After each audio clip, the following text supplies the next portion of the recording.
students, welcome again to my channel DNA.1 to Education. Students, today we are going to discuss a new topic in chemistry. The topic is sifat-sifat periodik unsur. Dari kimia SMA, tabel periodik dan sifat keperiodikan unsur ala Yano Lebar. Bagian pertama. This video is presented by DNA.1 to Education. Seri kimia SMA, tabel periodik dan sifat keperiodikan unsur ala Yano Lebar. Bagian pertama.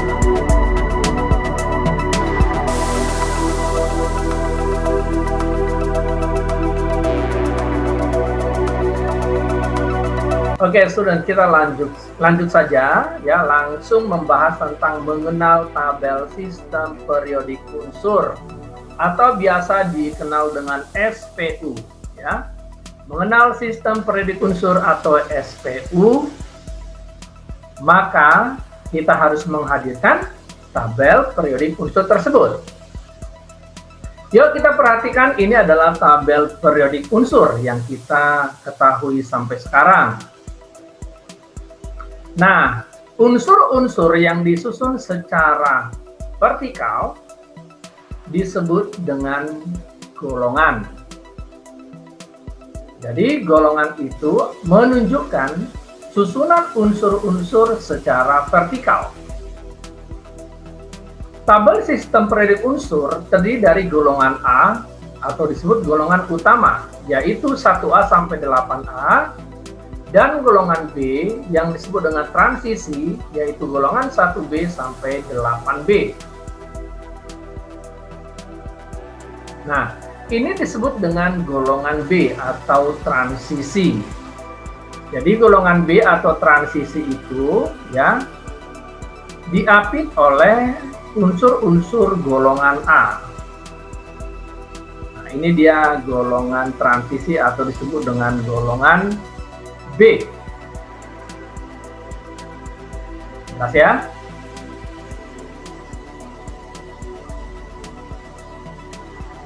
Nah, bagaimana dengan golongan A?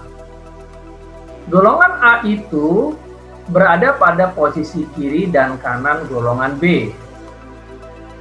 Nah, ini disebut juga dengan golongan A di sebelah kiri dari unsur-unsur transisi, yaitu yang ini ya. Ini adalah golongan golongan A, maaf. Ya. Ini adalah golongan A. Perhatikan. Ya, perhatikan kotak yang berwarna hijau, ya. Ini termasuk golongan A.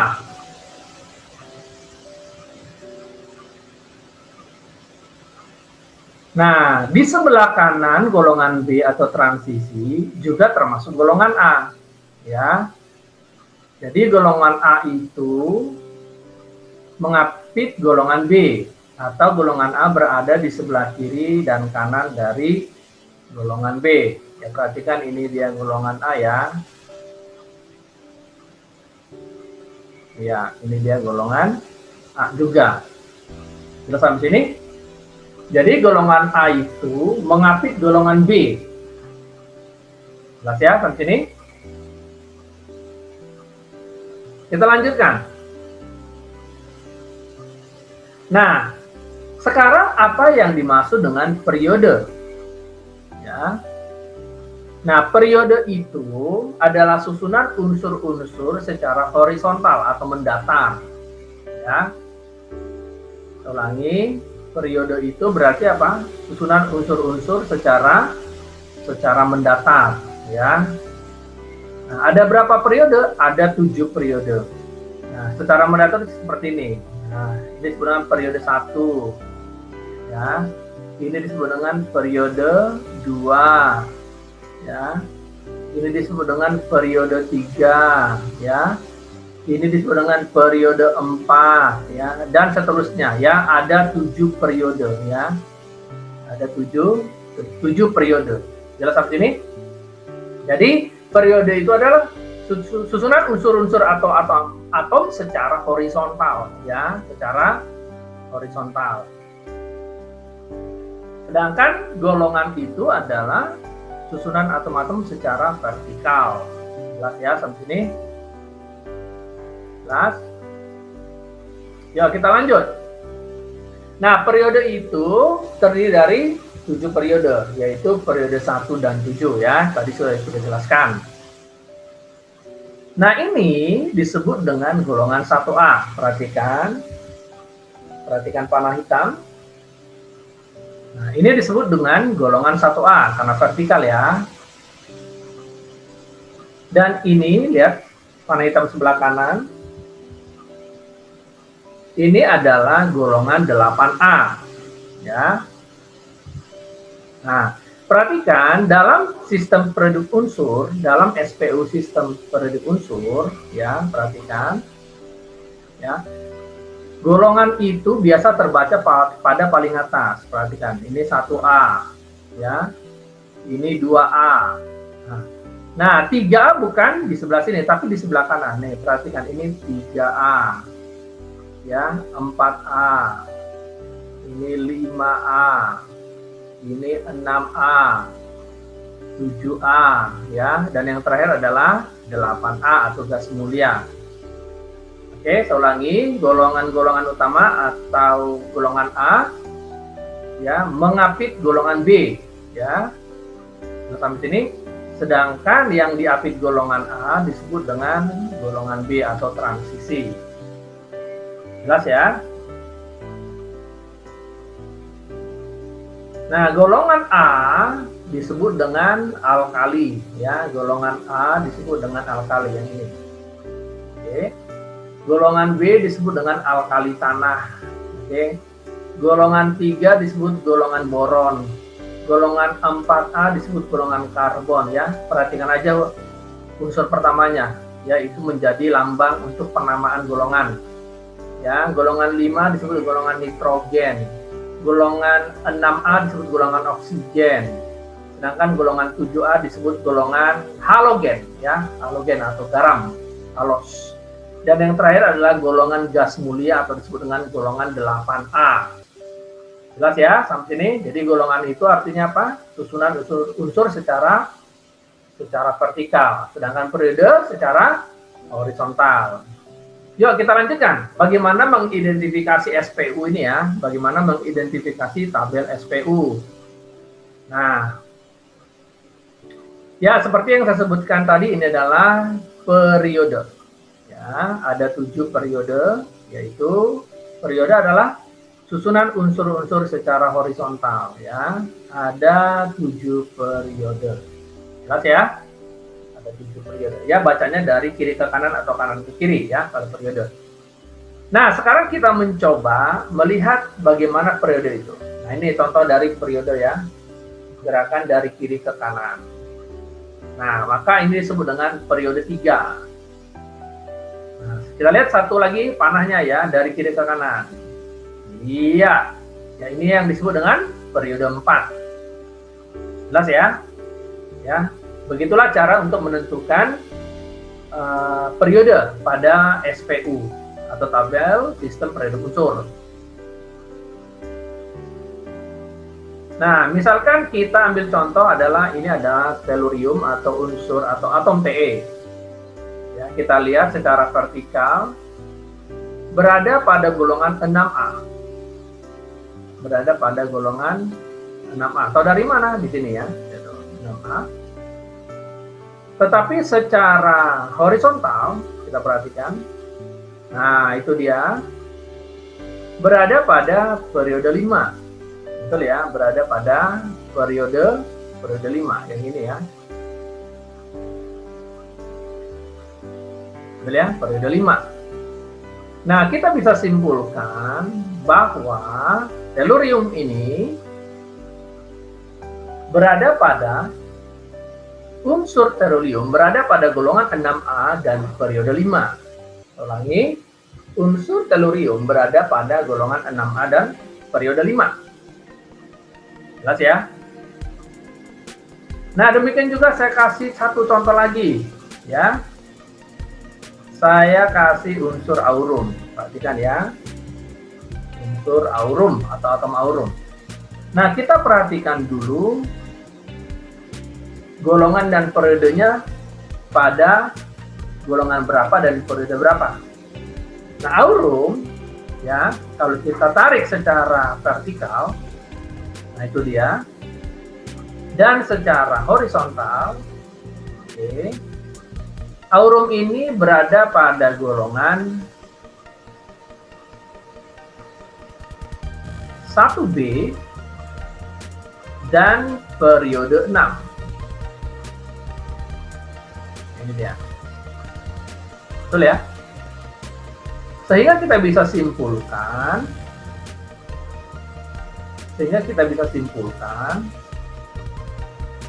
bahwa aurum berada pada golongan 1B dan periode 6. Saya ulangi, unsur aurum berada pada golongan 1B dan periode 6. Jelas sampai sini? Jadi sekali lagi, golongan itu menunjukkan susunan atom secara vertikal, ya, sedangkan periode menunjukkan susunan atom secara horizontal. Jelas sampai sini? Oke, kita lanjut. Nah, sifat keperiodikan unsur bisa sebenarnya dipahami dengan cepat, ya, bisa dipahami dengan cepat. Gunakan saja alat piano lebar, ya, piano lebar. Oke, sekarang kita perhatikan tentang piano lebar ini. Sifat keperiodikan unsur adalah sifat-sifat yang berubah secara beraturan sesuai dengan kenaikan nomor atom unsur, ya. Untuk mengetahui secara cepat sifat-sifat keperiodikan unsur ini, ingat saja ala piano lebar. Ya, apa itu piano lebar? Yuk kita bahas satu-satu. Piano lebar. Nah, piano ini sebenarnya singkatan dari beberapa kata. Ya, kita perhatikan piano. Apa itu piano?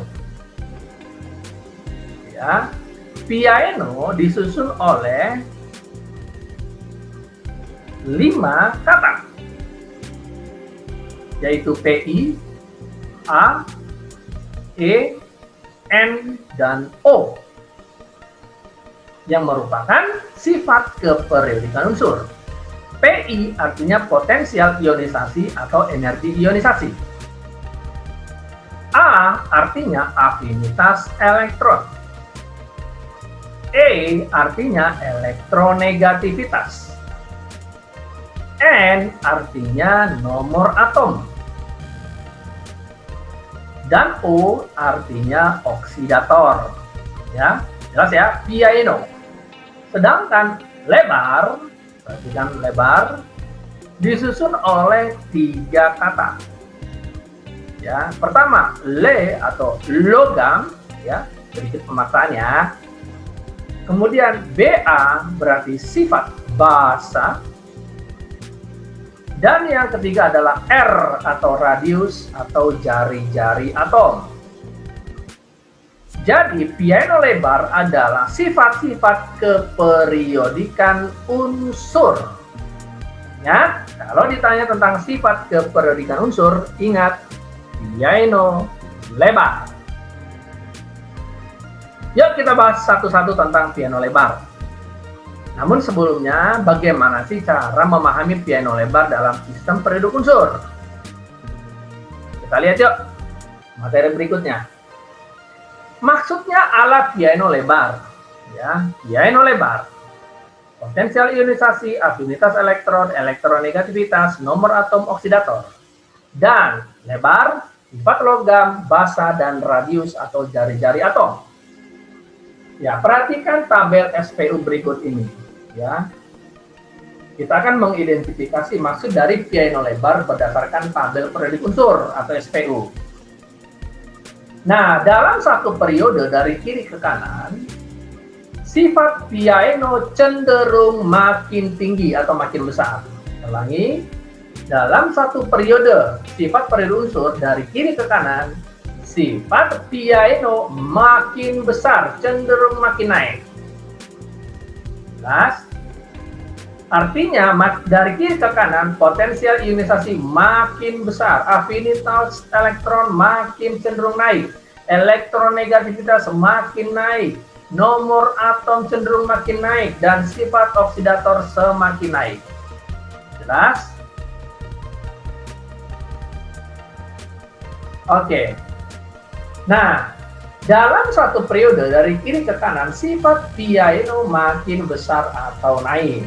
Jelas ya? Makanya dikatakan dari kiri ke kanan sifat periode unsur piaino makin besar atau cenderung atau relatif makin naik.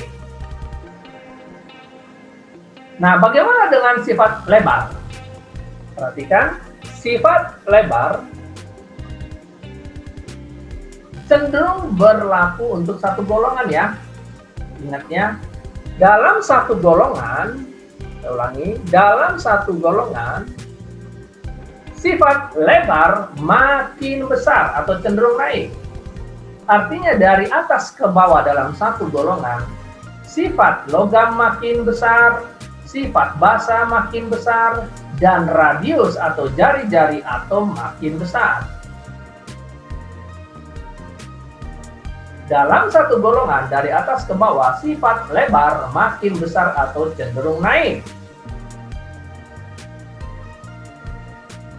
Perhatikan, apabila dalam satu periode kiri ke kanan piaino makin besar, maka sifat lebarnya menjadi makin kecil. Sedangkan dalam satu golongan, sifat lebarnya makin cenderung besar dari atas ke bawah ya, maka dari atas ke bawah sifat piaino juga maka akan semakin kecil. Jadi sifat piaino dan lebar itu saling terbalik. Nah, dalam satu tabel periode unsur secara global atau secara umum, atom atau unsur fluor adalah atom atau unsur yang memiliki sifat piaino paling besar di antara semuanya. Sifat piaino terbesar dimiliki oleh unsur N. Sedangkan fransium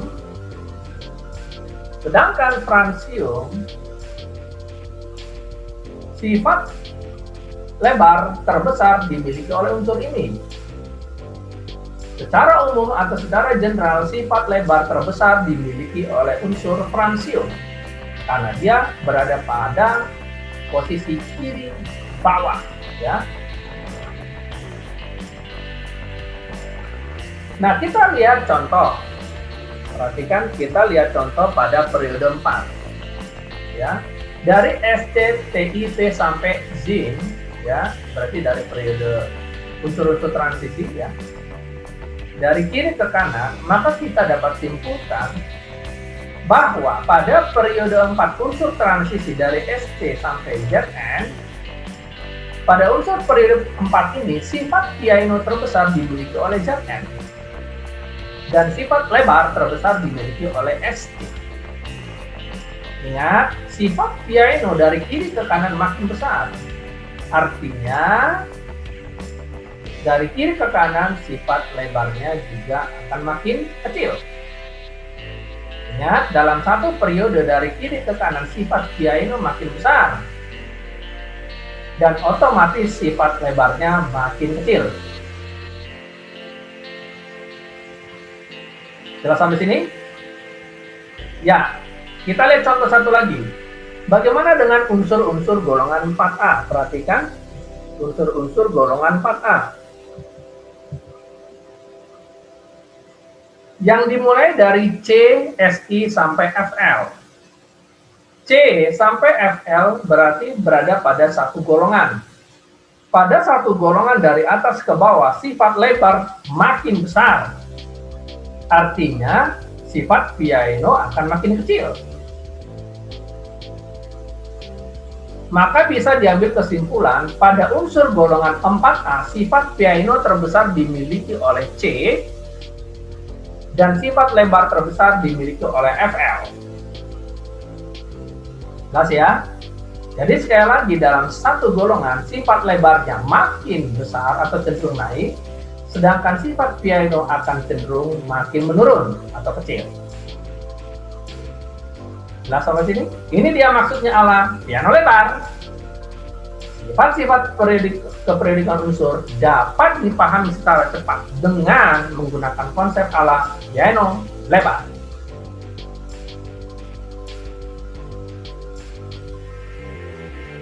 Yuk, sekarang kita akan bahas satu-satu tentang potensial ionisasi atau energi ionisasi, afinitas elektron, elektronegativitas, sampai jari-jari.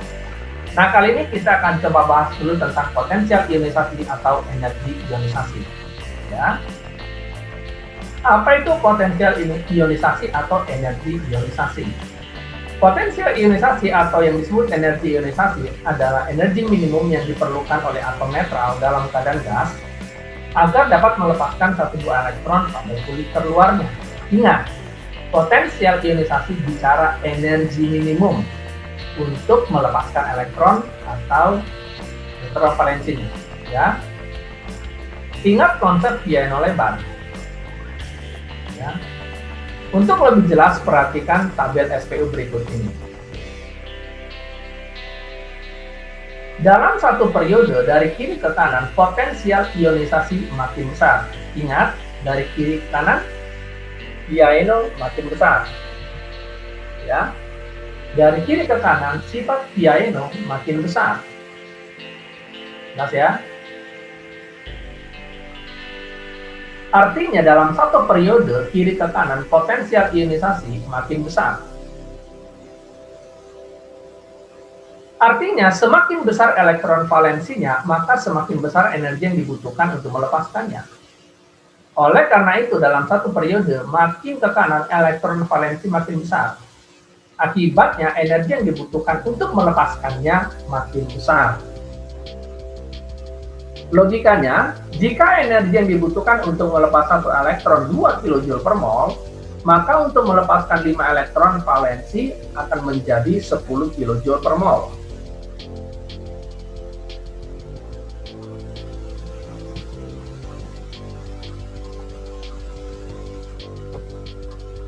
Jelas sampai di sini? Saya berikan ilustrasinya seperti berikut. Ya, misalkan kita akan membandingkan beryllium dengan fluor. Ya, beryllium itu dengan nomor atom 4. Oke, maka konfigurasinya adalah 22. Sedangkan fluor dengan nomor atom 9, maka konfigurasinya 2 dan 7. Perhatikan, elektron valensi untuk si beryllium adalah 2. Sedangkan untuk si fluor, elektron valensinya adalah 7. Perhatikan, beryllium dan fluor sama-sama ada di periode 2. Betul ya? Sama-sama ada di periode 2. Berarti kita akan melihat dari kiri ke kanan. Sifat piano, potensial ionisasi dari kiri ke kanan akan semakin besar. Kenapa? Alasannya sebagai berikut. Jika energi yang dibutuhkan untuk melepas 2 elektron beryllium, jika energi yang dibutuhkan untuk melepas elektron valensi beryllium, misalkan kita anggap ini adalah 5 kJ, betul? Maka otomatis secara matematis untuk fluor, energi yang dibutuhkan adalah 7/2 dikali 5 kJ per mol, atau 3,5 kali dari energi untuk melepaskan elektron valensi beryllium. Jelas sampai sini? Hal ini terbukti bahwa dari kiri ke kanan potensial ionisasi makin besar. Artinya makin besar elektron valensinya, berarti apa? Energi yang dibutuhkan untuk melepaskannya akan semakin besar. Setuju? Kita lanjutkan.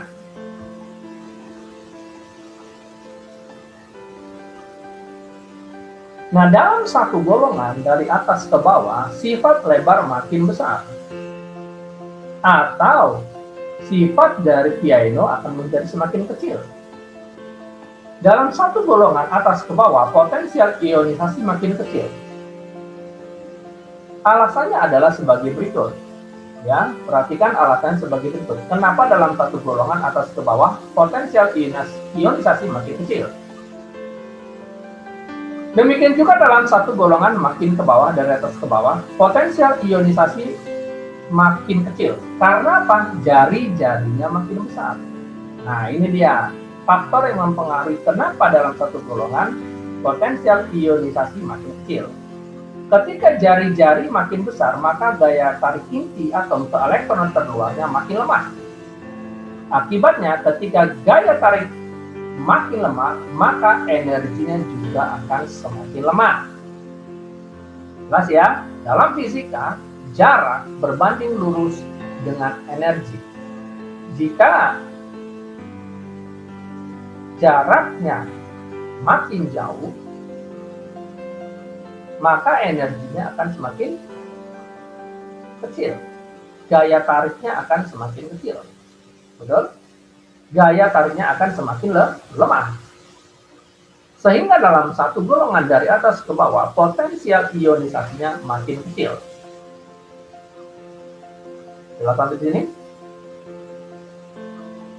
Yuk kita lanjutkan. Sifat keperiodikan unsur yang kita bahas selanjutnya adalah elektronegativitas.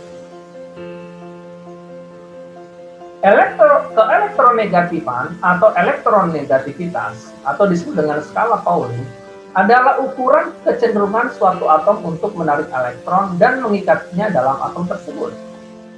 Ingat ya, keelektronegatifan artinya kecenderungan suatu atom untuk menarik elektron sehingga membentuk ion negatif atau membentuk ikatan kimia. Keelektronegativitasan ini sangat mendasari prinsip kepolaran. Ingat tentang piano lebar? Kita perhatikan tabel SPU sekali lagi. Dalam satu periode dari kiri ke kanan, keelektronegatifan makin besar. Kita lihat. Perhatikan, dalam satu periode kiri ke kanan, sifat piano makin besar.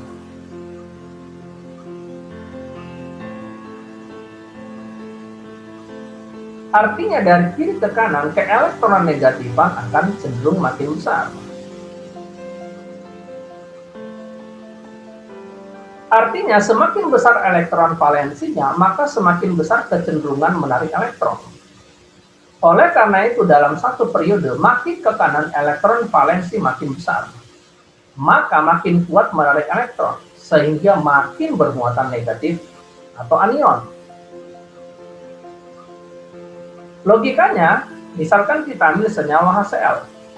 Atom Cl mempunyai elektron valensi 7, sedangkan atom H mempunyai elektron valensi 1. Artinya Cl mempunyai banyak elektron yang cenderung menarik satu elektron dari H agar stabil atau oktet.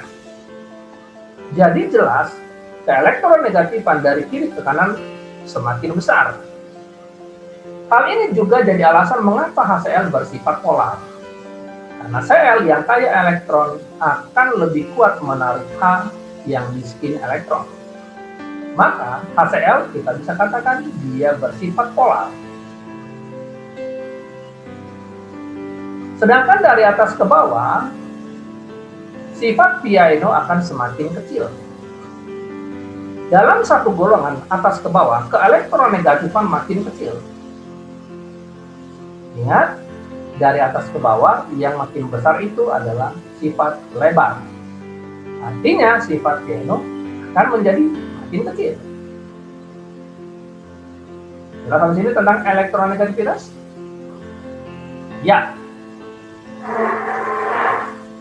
Kita ke topik berikutnya. Sifat periodik berikutnya adalah afinitas elektron.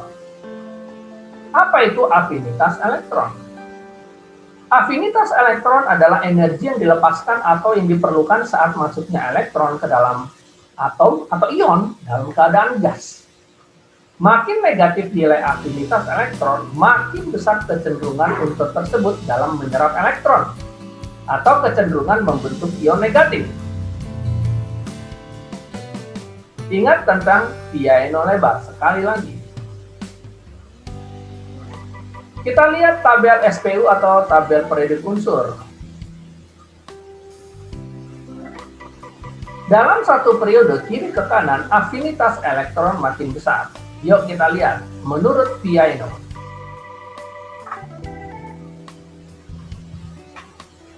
Menurut Piano, dari kiri ke kanan, sifat Piano semakin besar.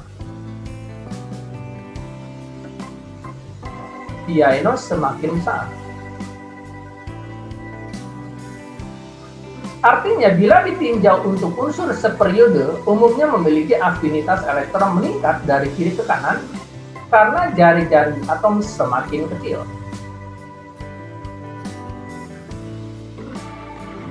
Sedangkan dalam satu golongan dari atas ke bawah, sifat piano akan semakin kecil. Dalam satu golongan dari atas ke bawah, afinitas elektron makin kecil.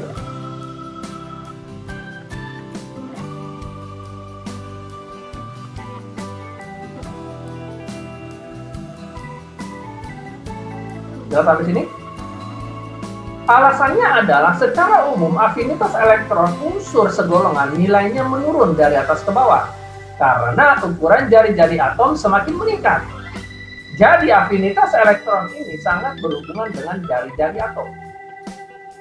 Jadi afinitas elektron dari atas ke bawah satu golongan akan cenderung menurun karena jari-jari atomnya semakin meningkat.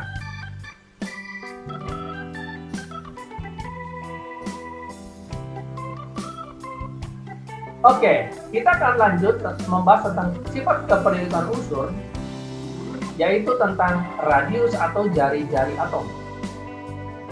Apa itu radius atau jari-jari atom?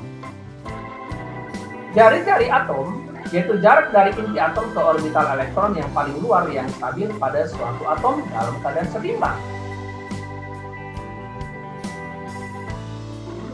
Kita perhatikan sekali lagi piano lebar.